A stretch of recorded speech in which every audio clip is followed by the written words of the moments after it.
Assalamualaikum Sobat Football United. Ringan amatiran ala gua. Ngobrol ringan malam ini gua ingin membahas tentang Erik ten Hag. Kenapa? Karena ada dua kutipan wawancara. Nanti kan akan gua munculkan videonya dari Neville bersaudara nih ya, dari Gary Neville dan juga dari Phil Neville, yang sama-sama memiliki pendapat terkait dengan apa yang harusnya atau sebaiknya dilakukan terkait dengan Erik ten Hag. Apakah dipecat atau seperti apa ini? Dan sebenarnya masalah di Manchester United itu adanya di mana?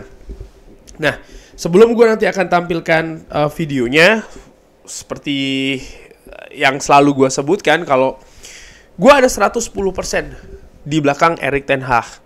Gue menilai apa yang terjadi di Manchester United saat ini itu bukan di tangan manajer saja.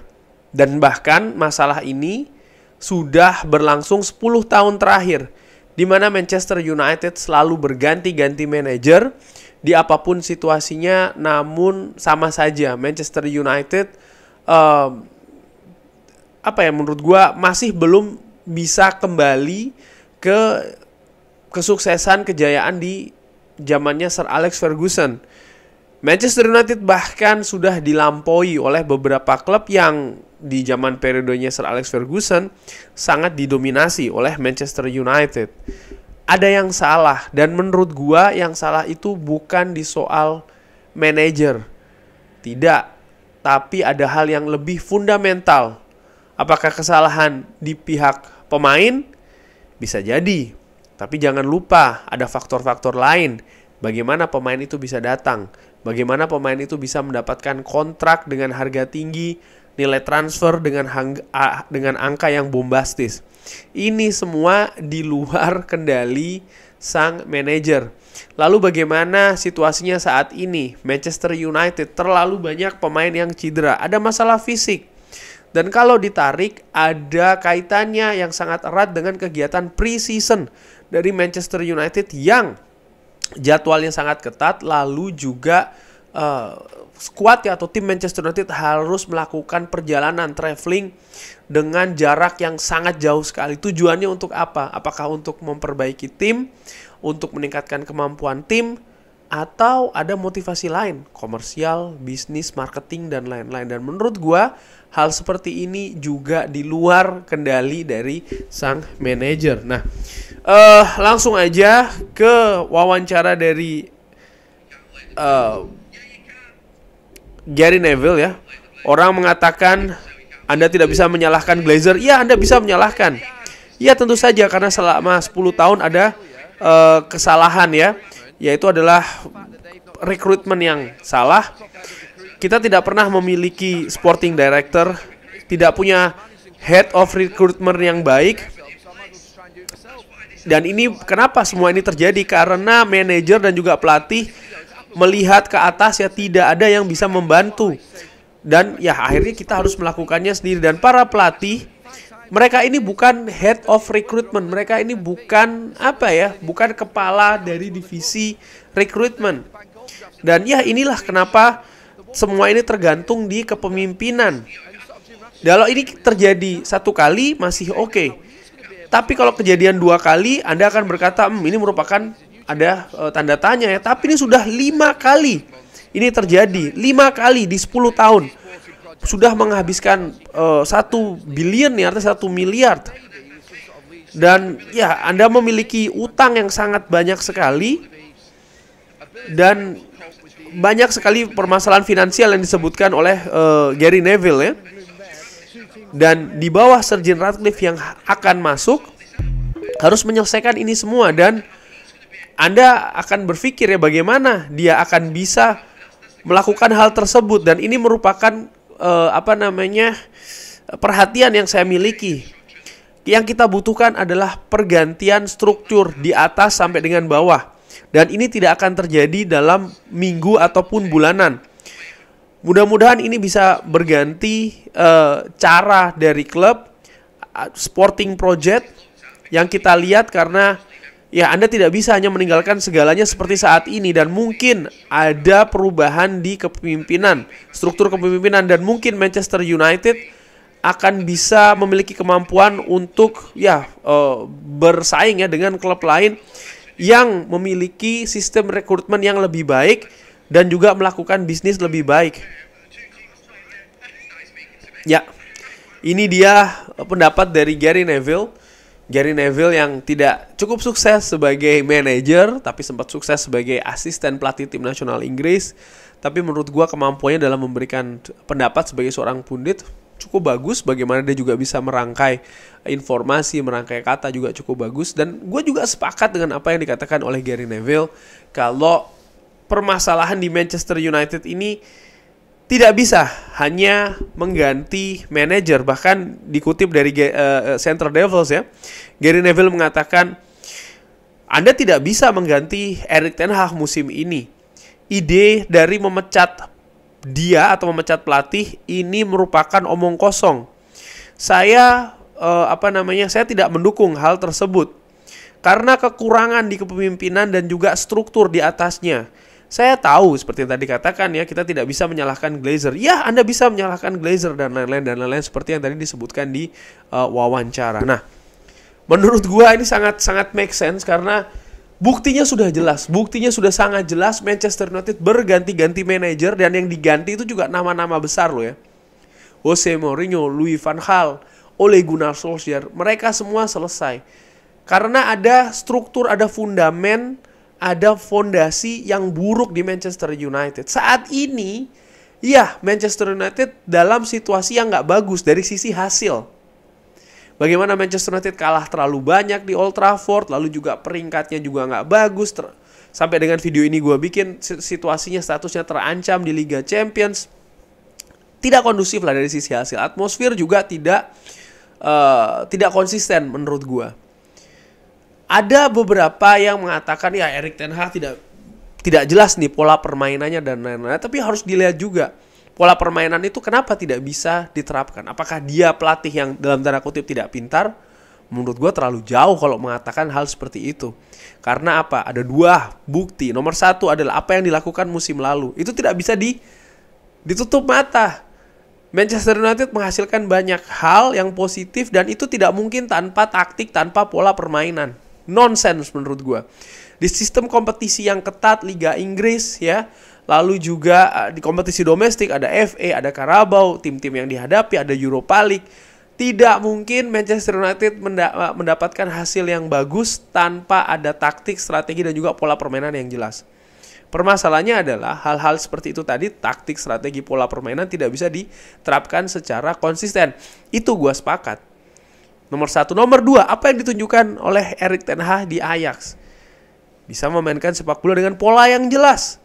Artinya apa? Dia tahu apa yang ingin dia bangun. Tapi di Manchester United faktanya dia menghadapi tembok besar.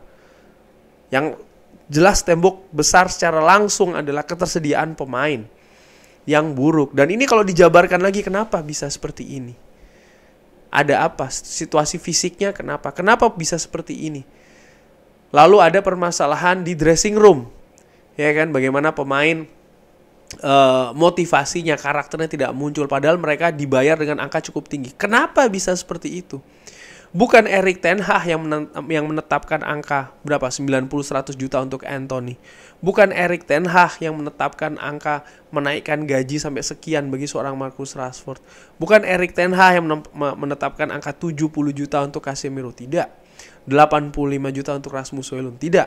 Ada tim lain yang melakukan analisa dan mengeksekusi itu semua. Yang Erik ten Hag lakukan adalah, dari yang gua tahu ya, dari biografinya Sir Alex Ferguson, bahwa manajer itu memberikan secari kertas daftar pemain yang ingin direkrut.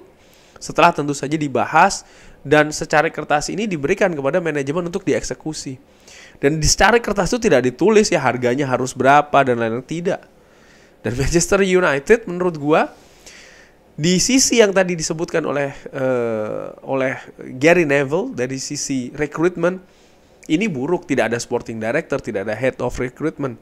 Dan kalau dibandingkan dengan tim-tim lain ya ini jauh tertinggal. Padahal ini sangat sangat fundamental sekali bagi permainan, ketersediaan pemain di atas lapangan yang hubungannya dengan permainan juga di atas lapangan. Dan Erik ten Hag ini baru memasuki musim kedua, di mana di musim kedua ini yes, banyak sekali hasil yang negatif ya dibandingkan dengan musim lalu.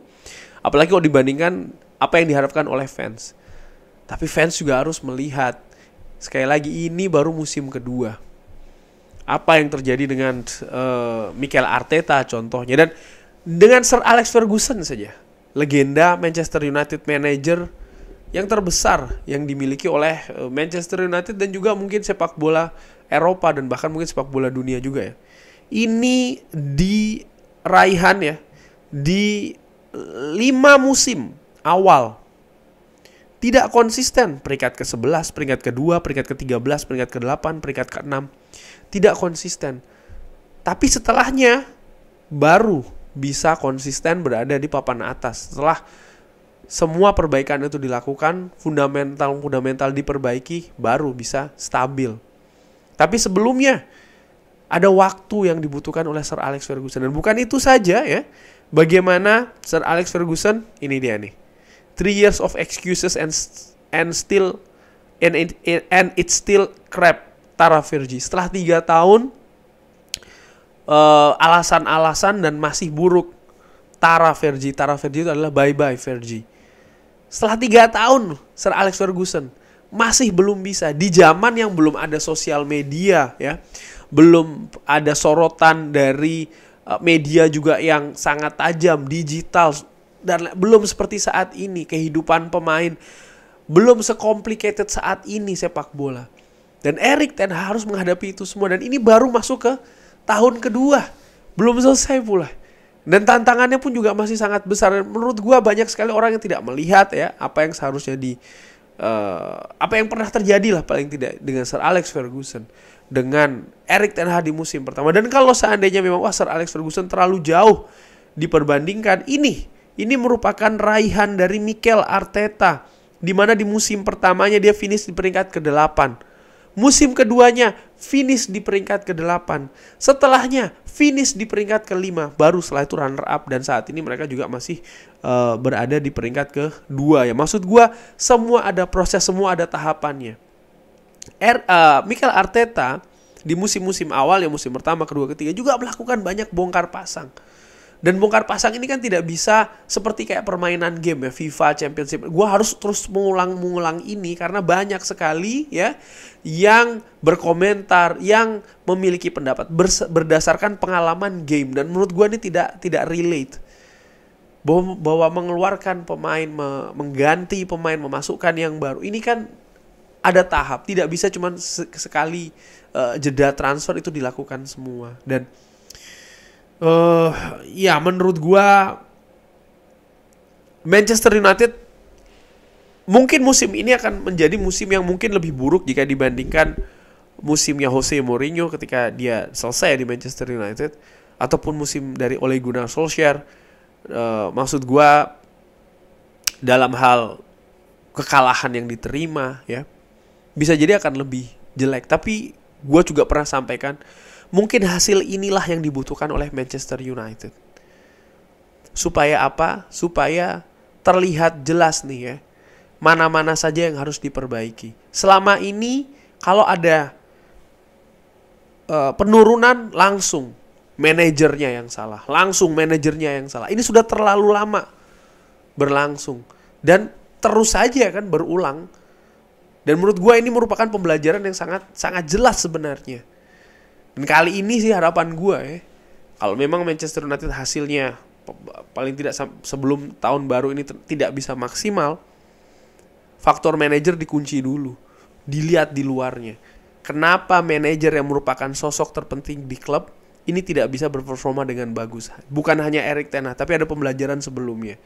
Makanya itu menurut gue adalah dikunci dulu, lalu dilihat sekitarnya seperti apa, rekrutmen, keadaan lain-lain, ada apa.